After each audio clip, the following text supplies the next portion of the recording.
Faces of Death is an example of something that is infamous, bordering on being an urban legend, but when you actually sit down and watch it, it isn't really that bad. Don't get me wrong, this one can be difficult to watch. There's some disturbing stuff here, but it isn't going to drive you insane or anything, and the cracks do show. This film has been the subject of rumors and fear for a long time, and it's understandable why. You couldn't just look stuff up back then. You couldn't look up behind the scenes stuff about how it was made. You couldn't pause it unless you had it on home video, which wouldn't come out for several more years. It was hard to watch, and so you probably only heard people describing it, making it seem like more than what it really is. This is a Mondo film, the subject being death in all of its forms. By focusing on a single subject, some of the variety that made Mondo Kane interesting is lost, but it does manage to get a lot of stuff out of the premise, including a shootout and an orgy. The subjects of Mondo films are the taboo, and what could be more taboo than death itself? It's something that we all have to face, both our own mortality and the mortality of our loved ones. And so, what could be a better subject other than maybe sex for this kind of a film? The opening is intense, featuring real autopsy footage.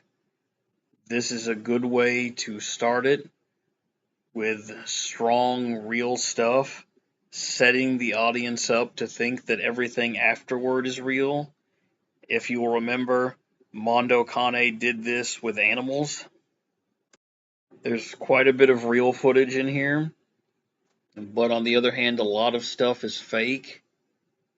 If you don't let the shocking nature of everything overawe you, you can clearly tell. For example, there's a Michael Vick style dogfight, which features a pair of dogs that look pretty happy for savage beasts that are ripping each other apart. This is apparently a problem in general for dog actors because they're having such a great time on set that they look happy even when they're supposed to be like a vicious guard dog. And so sometimes they have to CGI their tails to keep them from wagging. Another clearly fake scene is that there's a bear attack that cuts away like a slasher movie that doesn't have the budget for gore effects. The segment where diners in a restaurant kill and eat a monkey's brains is clearly fake, so much so that it made me laugh, but that doesn't mean that it wasn't still a bit upsetting. The segments are stitched together and narrated by a character named Dr. Francis B. Gross, which, of course, yeah, nice pun there. This guy is only a few steps above being a horror host.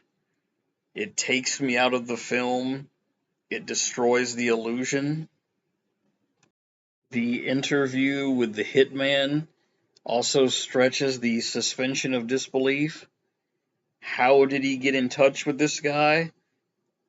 How did he get him to not just agree to an interview, but to show off his weapons? So, yeah, there's some shocking things. There's quite a few amusing things.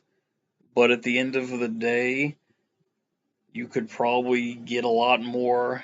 If you're into this stuff, you could get a lot more out of an evening on Live Leak, which gives people a similar experience.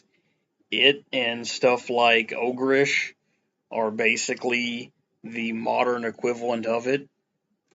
an interesting contrast is that websites like that can be accessed freely, whereas Faces of Death was up until recently kind of difficult to watch, and so it existed in the shadows. There's a certain thrill to that. There's something special about a thing that's a product of rumors and speculation that you can't immediately just go out and see. Aside from maybe bragging rights or completionism, maybe you want to watch all the infamous films, maybe you want to see all the Mondo films. Aside from that, I don't see much reason for someone to watch this.